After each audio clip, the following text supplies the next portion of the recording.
So yesterday I ended up going to 2 of the Chaos Origin sneak preview tournaments at 2 different locals. The first one I ended up going undefeated, 4-0, and the second one I ended up 3rd out of about 20 or more people. Which I'm really proud of. I took Fairy Tale. It's the deck I've just been playing the most recently, and I'm having a lot of fun with it. I'm getting better with it and realizing you can do more things as I go along. Just to go over the matchups through the whole day. Round 1 at the first tournament, I played RDA. Round 2 was GMX. Round 3 was Cool Tune, and round 4 was Sky Striker. So I ended up taking that locals 4-0, getting 1 playmat. And then the second locals, my usual locals, it was another 4 rounds, so 8 rounds total. Round 1 I played Mitsurugi. Round 2 was Crystron. Round 3 was my only loss for the day against Power Patron Archmage, and round 4 was against Shadal. But yeah, those were my matchups. Things I've changed through the list is I'm playing the Regulus package instead of, I think, more like non-engine, and I'll get into that when I get to those cards. But yeah, to get into it, for the Fairy Tale package, I think it's pretty standard. 3 Luna, 2 Machigiru, 1 Snow, 1 Genia, and then 2 Ball, 1 Tails, 1 Once Upon, and 1 Instant Fusion. This is pretty standard. I've been opening a lot of like engine going second, like games 2 or 3, so I don't think I would want to like increase the amount of engine of this.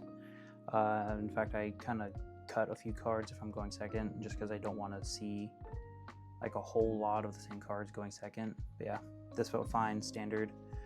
I cut Metamorphosis just because I think it's a really good card for the deck. It's it meshes well with the Fairy Tale stuff, but I kind of just cut it to see like if I would miss it or not, and I haven't really missed it yet. It might come back in, it might not, but yeah, that's the Fairy Tale stuff. Magistus 3 Spenta. This card is really good. It just helps you like play through hand traps very nicely. 1 Crowley, 1 Rilliona, 1 Zora, 1 Jenny, and then triple VR Magic. And I guess since it kind of works just with the whole spellcaster thing, 2 Regulus and a Empire of Endymion for the last of like the spellcaster engine. Things to say, I don't think you can cut like a Crowley, but like going second, I'm really wanting to cut the Rilliona and the Jenny if I'm going second. They're like every single game going second, I saw like both of these, like a Crowley and just some other stuff. Like I don't want to see these going second. Going first, these are really good cards, but going second, you just don't want to see them. So my siding pattern is just going to include cutting these and just playing more just like board breakers, because this is a board breaker deck. But to talk about the Regulus package, these cards I think performed really well. It's basically they're extenders plus like destruction protection. When I wasn't playing this engine, my Teller of the Fairy Tales was really weak to like, I forgot the term, but it's like Fallen in the Virtuous is just, you know, target a card on the field, destroy it. Just like simple removal. And but then there's other stuff like the Mitsurugi Murakamo, destroy all your opponent's monsters. This engine helps protect against that while also letting you extend, which is really nice, because Regulus, you reveal a spellcaster in your hand, you special summon it, take damage, you go to the monster's level. And then on summon, you get to search for Empire, and then Empire, you get to search for your second copy. So you can use the first Regulus that you used as a body to extend, essentially. Grab this, which is basically you add another copy, and now if your opponent tries to destroy cards you control, you can protect it, which did come up against the Sky Striker match. My opponent went 0.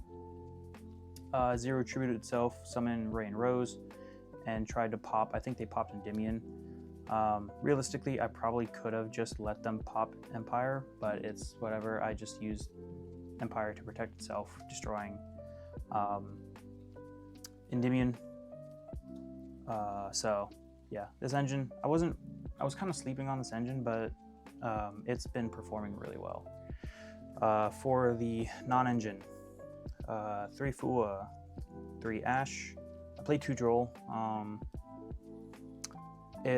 think it's good if you're like going first and you only open Droll like via Magic. That's still like combo, but it's also just like a good like kind of floodgate hand trap along with Fua. Just yeah.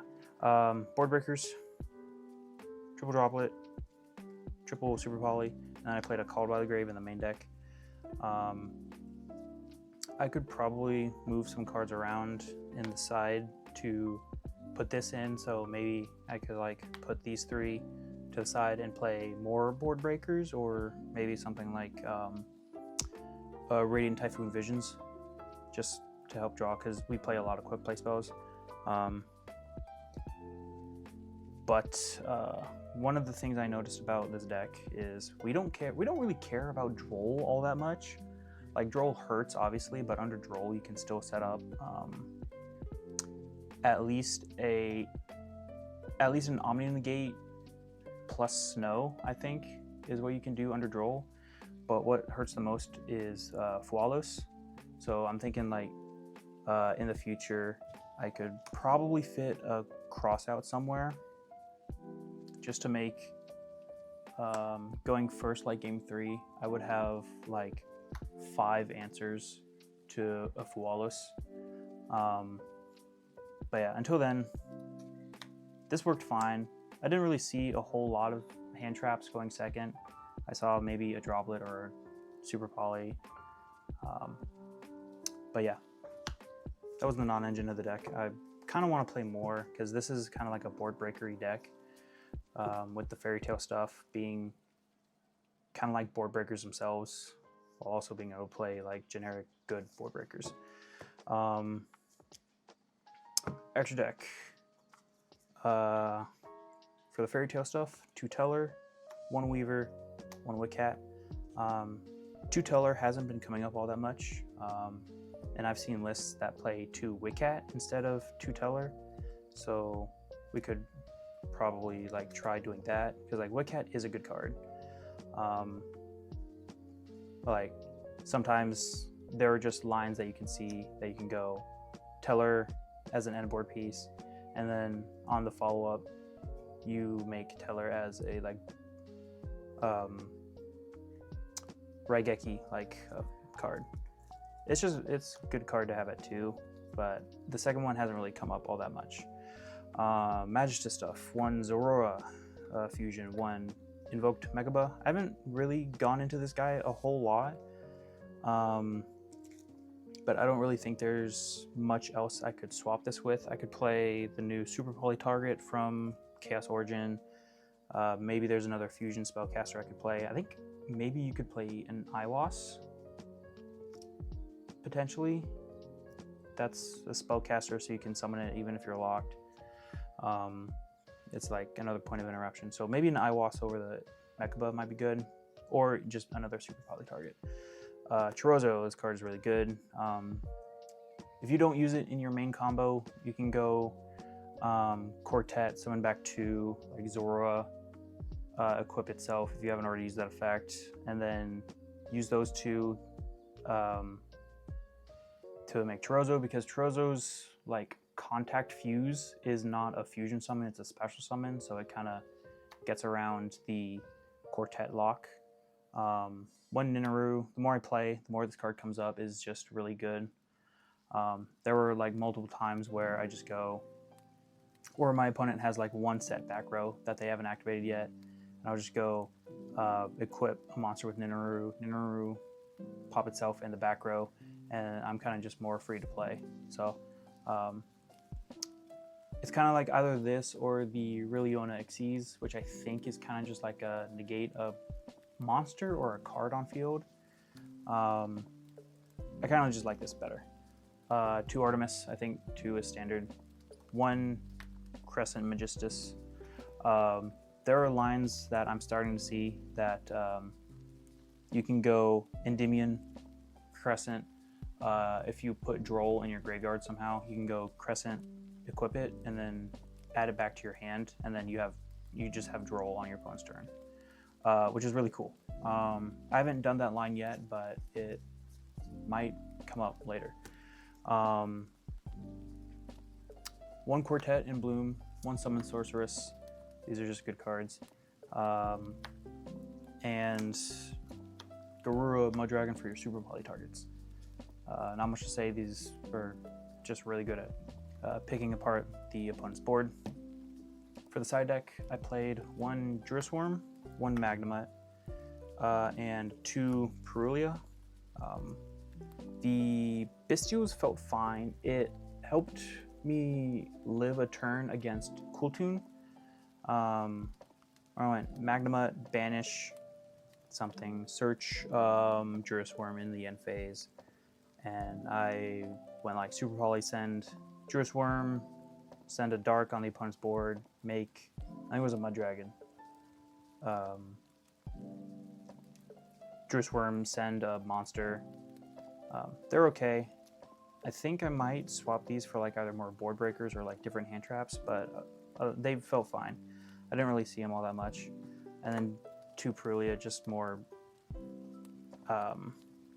Mulch Armies. 2 Illusion Gate, board breaker. 2 Lightning Storm, kind of a board breaker. Duster, just more board breakers to side into. Yeah, they performed fine.